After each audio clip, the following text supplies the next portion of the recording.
கல்விச் செல்வமும் பொருட்செல்வமும் என்ற தலைப்பில் நடந்த கலந்துரையாடலை நேற்று கணினியில் பார்த்துக் கொண்டிருந்தேன். அப்படியே தமிழரசி, வா போய் வந்து பேசலாம். கல்விச் செல்வமா பொருட்செல்வமா எது சிறந்தது என நீ நினைக்கிறாய்? நான் கல்விச் செல்வம் தான் சிறந்தது என கூறுவேன். அது இப்படி அவ்வளவு திட்டவட்டமாய் கூறுகிறாய்? ஏழை விழிச்செல்வம் கல்வி என்று திருவள்ளுவர் கூறியிருக்கிறார். கல்வி கற்காதவர் கலைஞருக்கு ஒப்பாவார் என்று பாரதிதாசன் கூறியிருக்கிறார். திருவள்ளுவர் பொருளில்லாருக்கு விலகமில்லை என்று கூறியிருக்கிறார். பொருட்செல்வம் இல்லை என்றால் நமது அன்றாட தேவைகளை கூட நிறைவேற்றிக் கொள்ள இயலாது. கல்வி கற்பதற்கு கூட பணம் வேண்டும் அல்லவா? பணமற்றும் செய்யும் என்பதை பழமொழிதான். ஆனால் பணம் படைத்தவருக்கு சொந்த ஊரினர் கல்வி கற்றவர் சென்ற இடமெல்லாம் சிறப்பு பெறுவர். பொருட்செல்வம் நிலையில்லாதது. பொருட்செல்வம் கொடுக்க கொடுக்க குறையக்கூடியது. கல்வர்கள் காலம் செல்லக்கூடியது. கல்வி செல்வமே பயன்தருது என்று மரியாதது. பணமின்றி எப்படி வாழ்வது? கற்ற கல்வியால் பணம் ஈட்ட முடியும், வாழ்வில் உயர முடியும்.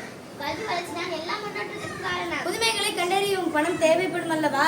ஆனால் கல்வியால் அறிவு வளர்கிறது. நன்மை தீமைகளை பகுத்தறிய முடிகிறது. நல்வழியில் வாழ முடிகிறது. கல்வி இன்றியமையாததான். ஆனால் பொருட்செல்வம் அவசியம் என்பதை நீ ஒப்புக்கொள்கிறாயா? விவாதம் இப்படி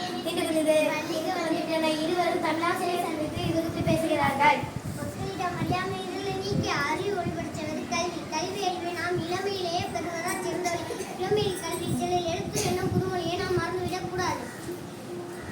ஐயா, கல்வியின் சிறப்பு புரிகிறது. ஆயினும் கல்வியோட பொருளும் இருக்க வேண்டும் அல்லவா? ஆம், கல்வியும் பொருளும் ஒரு நாணயத்தின் இரு பக்கங்கள். நாம் பொருள் வெற்றி தரும், பெருமை தரும். அது மட்டுமா, கல்வி ஒரு வாய்ப்பும் தரும். எல்லாரும் வெல்லுவர் என்று வள்ளுவர்